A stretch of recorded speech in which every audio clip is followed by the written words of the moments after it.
Nagkaroon ng tensyon sa paghaharap ng mga suspects sa pagpatay sa modelong si Julian Rodelas at mga kaanak ng biktima. Kinasuhan ng mga suspect pero ang isa sa kanila posibleng maging state witness. At live mula sa Las Piñas, may report si Rafi Tima. Rafi. Patuloy iba ng pagdagsa ng mga kaibigan at kaanak ng pamilya Rodelas dito sa kanilang tahanan sa Las Piñas kung saan nakaburo lang mga labi ng modelong si Julian Rodelas.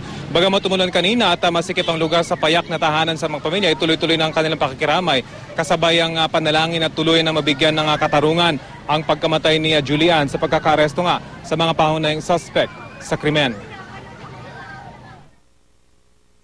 Bagamat nagluluksa pa rin sa pagpanaw ng kanyang kapatid, tila naibsan naman ang pagdadalamhati ni Gina Rodelas Yakit sa pagpanaw ni Julian matapos malamang nahuli ng ilan sa mga suspect sa pagpaslang. Pero kahit pa paano naging masaya kami sa development na nahuli na yung mga suspect, tsaka lalong-lalo na yung mga talagang nagplano ng pagpatay sa kapatid ko. Pagkamuhi naman ang nararamdaman niya kay Altay Altamirano, ang kaibigan at huling kasama ni Julian bago ito paslangin. Siya at ang kasintahan niyang si Fernando Quiambao Jr. ang itinuturo ngayong mastermind sa pagpatay kay Julian. At kanina dinalang magkasintahan sa Quezon City Prosecutor's Office para sa inquest proceedings. Murder ang kasong isinampalaban sa kanila at sa dalawa pang pinaghahanap na suspect na sina Efren Talibatisang alias Aldos. Illegal possession of firearms naman ang kasong kakaharapin ng suspect na si Galan Pasiwilan. Naniwala kapatid ko sa'yo. Niloko mo. Traidor. Ikit ka sa ahas. Sama kayo ng boyfriend mo. Pero pagkatapos ng inquest, bahagyang nagkatensyon sa gilid ng piskalya nang magharap ang mga suspect at mga kapatid ni Julian. Sobra po, sobra. Gusto po namin talagang makulong po talaga lahat ng may kasalanan. Pagbayaran po talaga nila yung ginawa sa kapatid ko. Sobra po nakakanginig nga po kung pwede nga lang saktan kaso baka may masabi pang iba kaya hindi na nga namin ginawa. Walang inirekomendang piyansa para sa magkasintahang suspect, habang nasa 80,000 piso naman ang piyansa para kay Pasiwilan. Ang suspect naman na si Jmar Waraji na kasamang naaresto, hindi na sinampahan ng reklamo.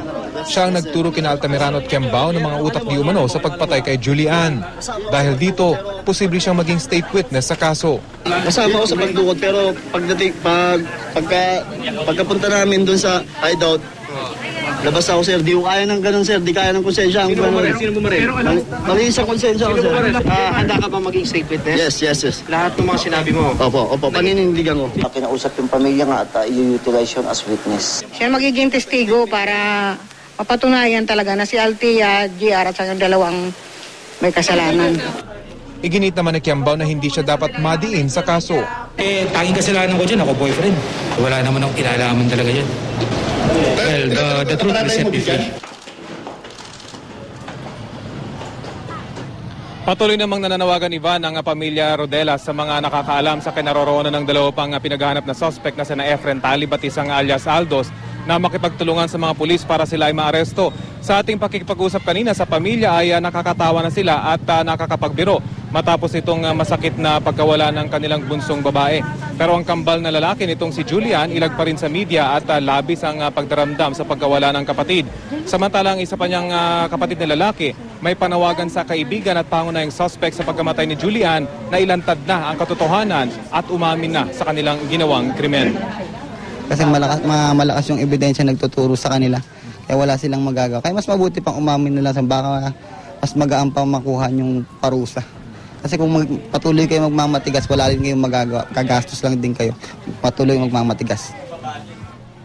Sa Sabado na nakatakdang ilibing Ivan si Julian sa Golden Haven Memorial Park dito sa Las Piñas. Bagamat hanggang ngayon ay nangangalap para sila ng pondo itong pamilya Rodelas. Gayunpaman, may ilang politiko na raw na nangakong tutulong sa pagpapalibing sa biktima. Ivan? Rafi, maluwag bang tinatanggap ng pamilya Rodelas ang pagiging state witness nitong si alias Waraji? Yes, Ivan, ayon sa kanila ay talagang malaking tulong itong isang witness dahil talagang naroon siya. At siya naman talaga yung kumbaga list na may kinalaman dito sa kaso kung kaya tinatanggap nila yung kanyang pagtitistigo dito sa kaso ng kanilang kapatid, Ivan. May balita ba, Rafi, kung may lead na mga pulis doon sa pinaghahanap ang dalawa, yung isang alias Efren at alias Aldos? Sa ngayon, Ivan, ay may mga impormasyon tayong may mga lugar na tinutukoy itong mga pulis, pero ayaw pa nilang sabihin kung saan itong mga to dahil patuloy pa raw yung kanilang follow-up investigation. Posible daw na naghiwalay na itong dalawang suspect, pero patuloy daw yung kanilang paghahanap para matuntun itong dalawa pang pinaghahanap ng mga suspect dito sa krimeng ito. Sila yung mga tinuturong mga gunmen na pumatay dito sa biktima, Ivan. Maraming salamat, Rafi Tima.